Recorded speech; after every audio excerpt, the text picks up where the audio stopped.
And welcome back to the GSMC Baseball Podcast, brought to you by the GSMC Sports Network. During the break, I did accidentally press the first break button in the middle while the second break was going, so if that was a weird audio thing, if you were watching or listening, I do apologize for that. That was my fault, just a weird little thing that happened there. So, yeah, but getting to our third segment here now, we are going to be talking about, as I said, updates on the biggest free agent signings of the offseason. I picked the top 9 guys and just wanted to give some little quick updates on how they're doing with either their new teams or whatever teams they sign with. It could have been a re-signing. So, yeah, we are a little bit into the season so far, just gauging how these guys have done. So, yeah.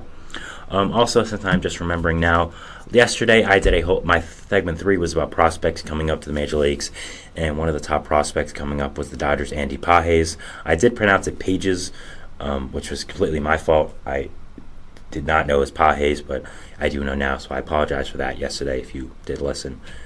So, yeah, I just wanted to make a note of that before we get into our third segment.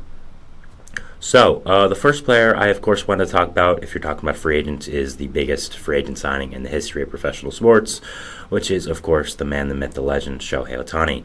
Now, on the field, he's been great. 4 hits so far, 4 home runs so far, an OPS of 1.019. I mean, just incredible. Any OPS over 1, I mean, is pretty great. Going over to the advanced stats now so far, I mean, he has a 172 WRC+, .9 WAR in 92 plate appearances, which is pretty incredible. So, yeah, I mean, he's been Ohtani. He has an ISO of .293, which is just incredible. So he's just a great player, and he has been. Now, off the field, it has been not a different story. I mean, it's not really his fault. We all know what's happened with the situation with Ippei and the theft, and Ippei now being a criminal who's on house arrest. So, not really his fault, but he has caused some distractions, I'd say. Again, I'm not blaming it whatsoever on Ohtani, but it is just what happened, and he did bring some off the field stuff with him that, obviously the Dodgers would have liked to avoid. But again, there's no way of seeing what have happened, so it's not to blame of anyone, but that is of note. But he's been great with the Dodgers. I mean, he's been who they've signed. He's been amazing, and he hasn't let the Ippei situation take a hold of him, as Tyler Glasnow said in an interview recently with Chris Rose, so that's also a good thing. He's also not even pitching, and he's this great, so once he gets pitching, and once you see the full value of him, you're going to realize we're going to see again why he got paid that much money, and it's clearly worth it. I don't think anyone's arguing that, and he's been pretty great so far for the Dodgers. The next player we have is Aaron Nola for the Phillies, who re-signed with them on a big 7-year contract. Nola has so far a 3.47 ERA, starting 4 games, and throwing 23 innings. So, yeah, an ERA plus of 124. The FIP has not been great at 5.56, which could potentially show some regression coming for Nola in the future. I think that is definitely possible, but, I mean, he's been a great pitcher in his career so far, so I don't really know if that's really too keen. Also, his K percentage is down so far from 25% last year to 20% this year. His walks are also up to 9%. So there could be some potential regression coming for him. I think it is possible. His barrel percentage so far is 7.4, which is less than last year. So there are some things to be worried about with Nola. I think he also showed some regression potentially last year. And the thing about him is he's such a workhorse that he still is now, that there is a lot of mileage on that arm. There is potential injury risk in the future just because he is known for being a workhorse, a guy that throws so many innings. So that could be something that pops in the future, some injury risk. But again, as I've said over the course of this show, I think every pitcher is going to have a major injury at some point in their professional career. It's just like your profession at this point. It's just something it's going to happen. You want your profession to be a professional pitcher, you're going to get hurt at some point. So I think that's just something you have to live with. And I think for the money they make and the fun they have, I think it's a sacrifice that they are willing to take. Again, Tyler Glasnow said it himself. He's taking the risk 100% of the time, throwing as hard as he can, even with the injury risks he's had. So, it is. I think that's a pretty clear indication on how pitchers think and what their thoughts are. So, just about that there. The Dodgers, the next signing, is again with the Dodgers. Of course, we are talking about another Japanese player, the rookie Yoshinobu Yamamoto, who got, of course, the biggest contract in baseball history for someone who had not thrown a pitch or appeared in an MLB game at all.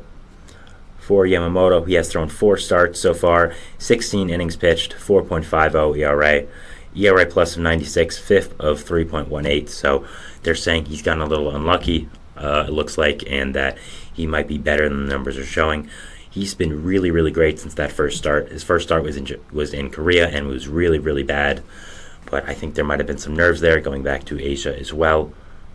Just might have been all things put together that he just was a little nervous and he didn't pitch up to his full pitch up to his full abilities.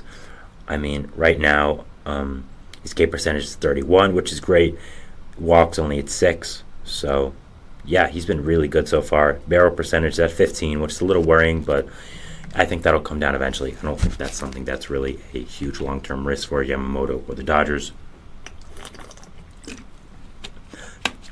Again, I'm extremely high on Yamamoto. I think he is an amazing player and just a great overall pitcher. So, yeah, I'm not really that worried at all about him. I think he's a great player and a guy that is going to be a big part of the Dodgers rotation in the future and is going to be one of the better MLB pitchers in the league pretty soon and might already be one. So, yeah, again, I'm very high on Yamamoto, and I don't see him becoming a bust anytime soon, and I'm really, really high on his future. I'm really, really excited for it. He is playing the Mets soon, actually. The Mets are going to L.A. Of course, the Mets were the team that were tied with the most amount of money for him, so that'll be interesting to see how he does fare there against a team that was heavily bidding for his services. So, yeah, that should be something interesting to watch as well. We go from 2 Dodgers to now 1 former Dodger in Cody Bellinger, who, of course, signed a 3-year contract with the Cubs, one of the top free agents after having a bounce-back season. He has not been good so far back with the Cubs. A 57 WRC+, plus, only 2 home runs as well.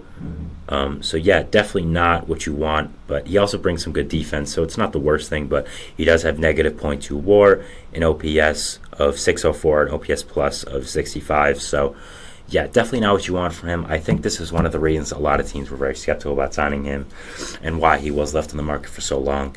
Simply put, he had a great season last year with the Cubs, yes, but he didn't hit the ball hard.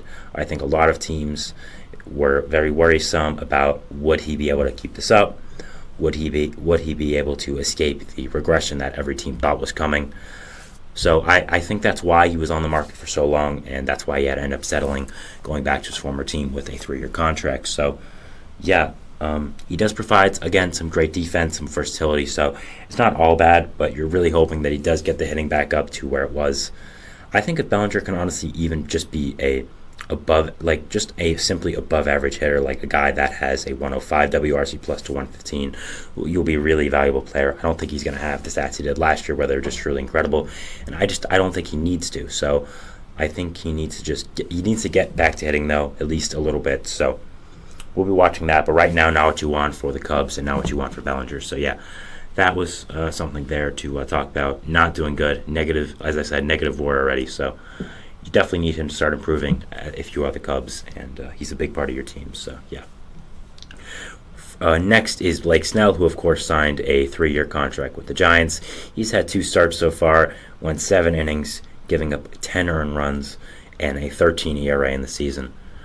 I'd say that's not pretty. I don't think that's pretty good, guys. I don't know about you, but I don't think that's pretty good.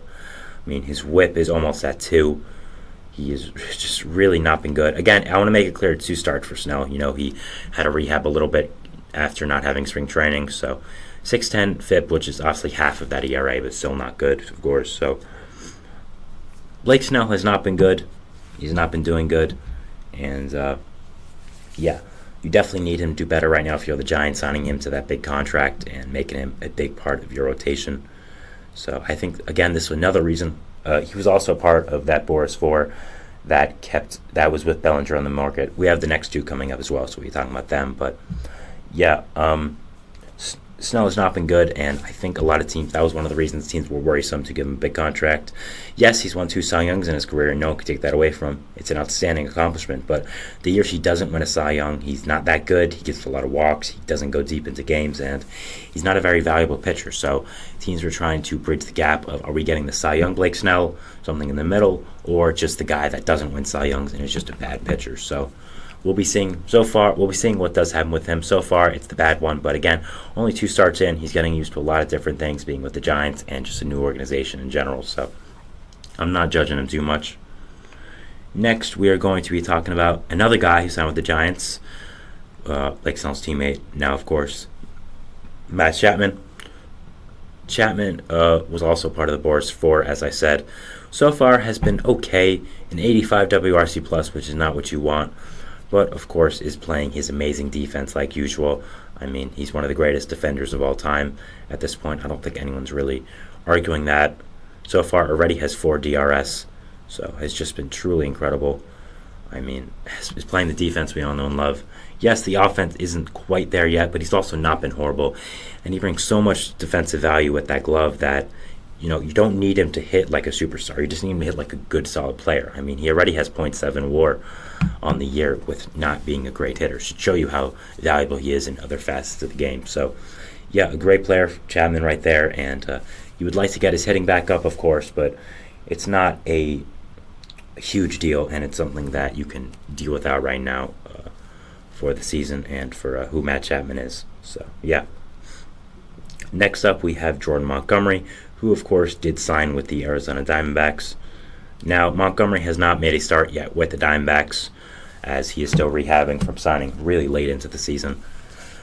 His signing has become much more important for the Diamondbacks now with the Eduardo Rodriguez injury, who was just transferred to 6th IL. We're going to talk about that in the 4th segment, so we're not going to go too deep into it, but yeah, I mean, Montgomery, I think, was a really great signing by the Diamondbacks. Added another legit arm to that rotation. And assuming Rodriguez is healthy during the playoffs, you would have Gallen, Merrill Kelly, Montgomery, Rodriguez, Brandon Pfaadt. I mean, that's 5 above-average starters there. That's 2 aces, 2 really great starters, and a good starter as well. So I think the Diamondbacks pitching and the Montgomery signing being a part of that is one of their biggest strong suits. And yeah, I loved the signing when it happened, and I still do. And whenever he does make his first start with the Diamondbacks, I believe it will be soon. We'll be letting you know about it, and we'll be talking about it. So, yeah.